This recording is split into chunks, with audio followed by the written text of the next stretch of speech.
Helle Jorgensen, welcome to the Human Capital Innovations Podcast.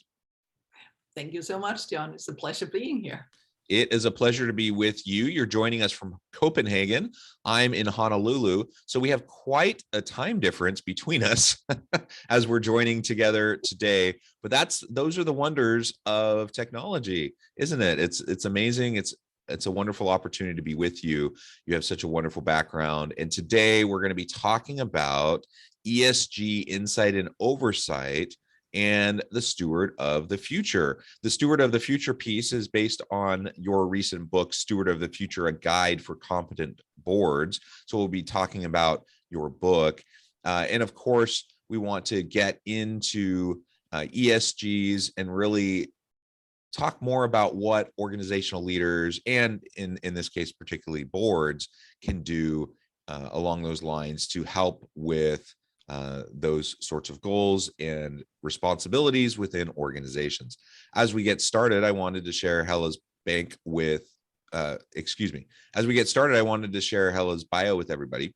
Helle Jorgensen is the CEO of Competent Boards, which offers the global online climate and ESG competent board certificate programs with a faculty of over 100 renowned international board members, executives, and experts. She has a 30-year track record in turning environment, social governance, climate, and sustainability risks into innovative and profitable business opportunities. She works with many global Fortune 500 board members and executives, as well as smaller companies and investors. In 2021, she was chosen by the World Economic Forum as an expert for corporate governance, leadership, and emerging multinationals. In 2020, she was awarded the Global Impact Award and named one of 5 people in ESG's to look out for. Miss Jorgensen is the author of the newly published book, Stewards of the Future, a guide for competent boards. What a fantastic background. It's a pleasure to be with you. Anything else you would like to share with listeners before we really dive on into the conversation? There's one thing that I'm very proud of, and that is that Stewards of the Future, the book, is now an Amazon bestseller in the category of corporate governance. So I'm very pleased with that. And apart from that, thank you for getting up so early in the morning to join me. And the fun thing here is that both of us were supposed to be, I guess, in the same time zone in North America. Now I'm in Europe and you, I guess, US, but Hawaii. So here we are in 2D. Yeah. And it was fun getting to know you a little bit and chatting in the pre-interview. And it is funny. Yeah. Getting stuck in Honolulu. There are worse things, but we were both joining each other from our hotel rooms in our respective locations, not where we planned on being today when we originally set out to record. So yeah, thank you for your flexibility. And I'm just super excited to really dive on in. So why don't you start by just framing out the book? Now, obviously, your whole organization, Competent Boards, is focused around this area, but why did you title it Stewards of the Future? And what do you see as some of the main attributes of Stewards of the Future in organizations? Thanks so much for that. So I started Competent Boards, so the company where we educate board of directors and executives, business professionals, investors, because I saw that we had this lack of the insight, the foresight in the boardrooms and perhaps also all other places to really make sure that we were getting the best value based on values out of all of these companies. And that was back in 2018. I started in 2019. We kickstarted this Competent Boards movement, actually in Europe, during the World Economic Forum in Davos. And John, I can tell you, there was not that many leaders at that point that thought that this was something that should be top of mind. That was something, yeah, of course, companies should do all of these, the right thing to do. But fewer really saw that this was something that should be on the board agenda. Stewards of the future. What we talk about a lot in, every time it's like stewardship. And you can look at stewardship as stewardship of your money, right? Stewardship of the land, stewardship of other matters, water, etc. I wanted to see us as leaders, and yes, it competent boards, so board of directors, but it goes for you and me as well. It goes for all of us. How can we be stewards of the future? How can we, every time we make a decision, think about what's the impact of that decision, and therefore make sure that we are informed to make those informed decisions that we do every single time. And from a leadership perspective, I think it's more urgent now than ever. I couldn't help thinking back, if we go back to 2019, we had not heard about COVID. We did have a bit of a mental health pandemic at that point as well, but that have only gotten worse. And now we unfortunately have a war on the other hand as well. So we have now the great resignation or reshuffling, depending on how you want to look at it. And now we have inflation and everything else. So if we as leaders, if we as board of directors, as we as investors, as we as human beings, do not see ourselves as stewards of the future, I think we're letting down not only our employees, not only our customers, not only our suppliers, we're actually letting down our kids. Yeah, well said. And you're right. Boards of directors and executives and leaders in organizations, they're all stewards. We're all stewards within our own spheres, within our own arenas. And it's important for us to consider all those different facets and areas of stewardship. And they're all important. But I'm glad that you and your team are spending time and focusing on this and trying to elevate the dialogue around ESGs so that it can be more on the forefront for boards of directors and for senior leaders. Because like you said, it never has it been more important for the environmental, social, and governance components and considerations to really be given the full force of the power in organizations. There is so much opportunity for good if we just direct or redirect some of our energies towards those areas, and we can still be very profitable businesses. We can still be very successful in a traditional sense, but also kind of more from a stakeholder capitalism perspective, also recognizing, triple bottom line components and making sure that we're doing good for everybody. We're doing good for everybody, not just driving profits or value for shareholders, but really making sure that everyone, all constituencies are being benefited through what we're doing in our organization. Yeah, and I think if we go some years back, yes, you need to choose, right? I mean, kind of like, okay, we're doing this and we're good corporate citizens. However, it does cost us a little bit of money and we're hoping on the reputational impact and all of that. Now, you have those that are going to finance you, your bank, and if they're not already doing so, they will ask you questions about your environment, social governance issues. Not from a good heart perspective, but from a simple risk perspective. Will they get their money back? Your employees, if they're not already, they will be asking you about what's the purpose? Are we here to do something that's going to harm future generations? Or are we here to do something that's part of the solution?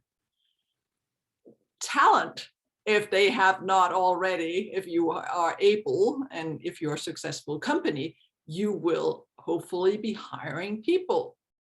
And if they have not asked you a question about what's your purpose, how does your values align with their values, they will. So, customers I can, all of these different stakeholders, and you said stakeholder capitalism. I mean, again, this is not for see how good we are. This is simply, if you're not doing this, you're not going to be sustainable in a financial way of thinking, right? So that's the positive thing now. It's, if we can find anything positive in this world, it's like all of these things are aligning. Yes, John, you can find examples where you can tell me, well, but right now, oil and gas prices are going up and all of this. But at the end of the day, I think we are going to see so much scrutiny of the companies. We want to see leaders that care. We want to see leaders that care about the employees, the talent, their customers, the suppliers, all of these different stakeholders. And you can't fake that, right? Mm-hmm. Yeah. So it's kind of, it's a mindset, and that's what I'm hoping to do with the book. And of course, all of our, the ESG and climate compass and boards certificate and designation programs, kind of like have that, both get the insight, get the foresight, have that mindset, have a network of other global leaders that you can bounce ideas on and say, what are you seeing? I just came from one of our alumni and faculty calls, and we're having these global dialogues on the things that's right now top of mind. And that value that gives to kind of like saying, oh, what are you hearing? What are you doing? What about your employees, etc. And have that mindset. I think that's not only invaluable now, but simply, matter of fact for doing business in the 21st century. Yeah, absolutely. And to your point, the business case for this is very, very clear. If for no other reason than just the pure bottom line dollars and cents of the organization, everyone should be focusing on ESGs. It's just a matter of fact. And it's the expectation more and more of investors. It's the expectations of governments and regulators. It's the expectations of employees. People want to work for organizations that are doing good with the power and the influence and the money that they have, that they put back into the economy. And so it just has to be, a focus of organizations and the organizations of tomorrow if they're going to stay relevant. Even if you don't actually care at all about climate issues, or you don't actually care about social impact issues, you do care about profits, you need to be focusing on this. And so I think all of that's wonderful, and you're doing great work there. So I'm curious what some of the biggest challenges have been as you're working with executives and with those around the board table, as you're trying to help them understand the necessity and the practicality of focusing on ESGs.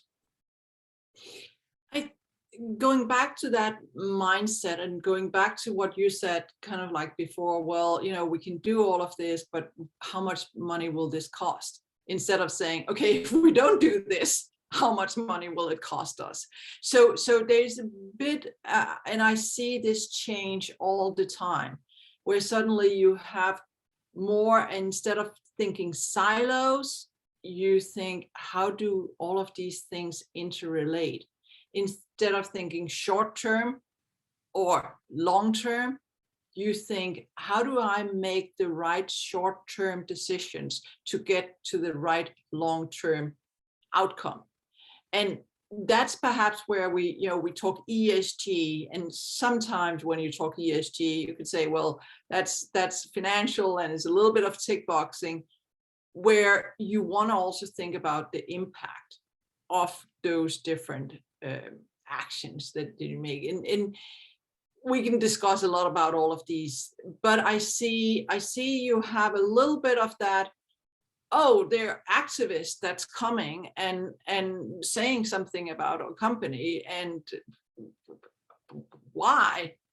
And I'm like, okay, put yourself in the shoes of an activist. Put yourself in the shoes of your talent. Put yourself in the shoes of your customers. What are the questions you would ask this company? So you should not be, hopefully, surprised when you have those questions coming at you. I hear still, I mean, you said that I worked with this for 30 years, so I but I still hear this like, well, investors want this, and it's so hard, and then we have those other investors, and then we have those short term, and then I'm like, well, you're getting the investors you deserve. If you are the one who say, this is our purpose of our company, this is what we stand for, this is our business model, this is how we're making money, this is our values, this is all of these different things, and you put that in front of your, you could say key stakeholder, if we say shareholders, you put it in front of your key stakeholder, if you think employees, etc., and you get the shareholders you deserve. You get the employees you deserve, because you need to be able to communicate. And that's some of the things that I see is changing, where it's been like, when I grew up, right? I mean, we didn't have all of these, going out on social media and talking about a company. That was not it. But now we need as leaders to listen. We need to use our ears, put the ears to the ground, listen to what it is that both the young people are saying, our customers, and all of the other stakeholders, and figuring out, how do we communicate best? But know what it is that the values of the companies, know the purpose of the company, know your stakeholders, communicate to them what you believe is most important. If they disagree, they might be out of there. If they agree, you're having, people that trust and that loyalty. Yeah, I think those are all really good points. And I can't help but think a little bit about just the shifting kind of sentiments and attitudes amongst cohorts of the labor force.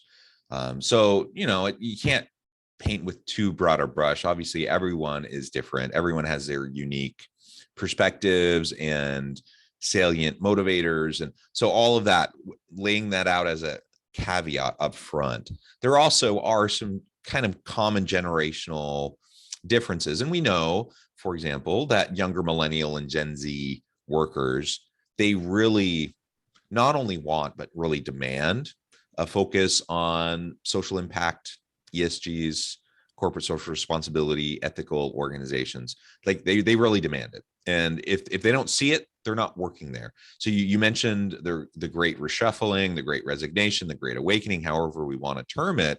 That's one of the drivers for this population as a whole, is they're waking up and saying, wait a minute, the organization I've been working with, that I'm devoting the vast majority of my time, energy, passions, talent towards, isn't actually making the world a better place. I'm out of there. Now, there are other factors too. I don't mean to oversimplify, but that's one of the driving factors. And so then the question becomes, how do we get those perspectives of younger workers in the labor force into these executive positions, into the boardrooms that are largely made up of people, from Gen X and even baby boomers still. Not to say that they can't also share these values, but again, kind of collectively in the aggregate, as we're talking about meta trends, that seems to be the case. So how do we start to infuse boards with these kind of fresh, younger understandings of the world and attitudes? Some fresh perspectives. How we do it, of course, depends from company to company. Should they do it? Yes.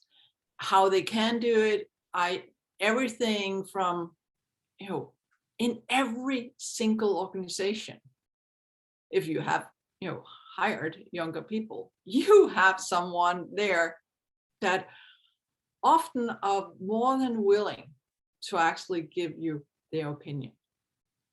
And you can go out, have lunch, have a discussion, bring a round table, have that, instead of you think you're mentoring them, ask them to mentor you. And you can go out and have a small group of young individuals that use almost like an advisory board. Right? We are talking in terms of having these kind of like younger and say, okay, what do you think about this? There's one thing you should not do, and that's say, well, you know what, they don't really have the experience. You need to have much more experience. Yes, you can say that, and yes, you need to also have those with all of that experience. But I think one of the things that I really feel that we are leaving not only money on the table, but innovation on the table, and frankly, livelihoods on the table, is that if we don't listen. It's not saying everything that whoever says is what we're going to do, but you have that opportunity to have a touch point. You have that opportunity to have that dialogue, understand what are they thinking, and communicate what it is from the other end, and then actually give that task of saying, how can we do this better? There's nothing better than empowerment. But often we think, I'm pointing on myself, us older, still young, that, and we've tried it all. We know best. And I'm not going to say I'm good at this, because I think we all struggling in terms of really listening and really empowering. And then having that conversation. But especially, John, I think now where we have been through the whole COVID, and especially now where we have a mental health pandemic, especially now where it even perhaps worse with the latest climate report, and after that, the war in Ukraine, none of us are able to solve anything of this alone. All of us need to have fresh perspective in the boardroom. All of us need to rethink our supply chain. All of us need to rethink, how are we going to keep working from home? Are we going to do this in different ways? All of us need to rethink our relationship with our customers. And especially, I mean, we like it or not, but the youth are the future. So, if you want to be a sustainable company for the long run, well, listen to the future. Yeah. So well said, Helle. It has just been a pleasure. I know at the time, I'm going to have to let you go here in just a minute. It is flown by. So much that you just said there that is so wonderful, and I would love to unpack it all. We just don't have the time. You're welcome back anytime. We can continue the conversation. I will just note before we start to wrap up that, again, there are lots of ways that you can tap into the wisdom, the insights, and the perspectives of younger individuals in the labor force. Simply have conversations with them. Right? If you're mentoring and coaching them already, have conversations and seek their input. You can do more formal things like creating shadow boards. There's all sorts of things you can do to gain those perspectives. And that doesn't discount the value that the experience, of those who are more experienced on your boards that they bring. That's important too, of course. But let's not forget that we have these great resources there, right there before us, if we can tap into it. As we wrap up today, I just wanted to give you a moment to share with listeners how they can connect with you, find out more about your work, and then give us a final word on the topic for today. Well, thanks so much. Yes, it's flown by, and I'm glad to hear that you read Stewards of the Future, a guide for competent boards, and the shadow boards that I did not mention. So thanks for that. Clearly, you can connect with me via LinkedIn, Twitter, so Helle, Helle, and then Bank, BANK, and then Jorgensen, JORGENSEN. Danish name, and competent boards, easier, competentboards.com. And clearly the book, not only in Amazon, but in Barnes & Noble and Indigo and other bookstores. So my final comment, I guess, one of the things that we did talk about and I put in the book is also wisdom from indigenous, this 7-generation principle of thinking about every small thing we do, every action we take, especially perhaps also the bigger one. Think about what impact will that have 7 generations from now. So the 7 generations principles, and that is in essence being a steward of the future. I love it. Thank you so much. It has been a pleasure. I encourage listeners to reach out, get connected, find out more about what Helle and her team can do for you. Check out the book. And as always, I hope everyone can stay healthy and safe, that you can find meaning and purpose at work each and every day. And I hope you all have a great week.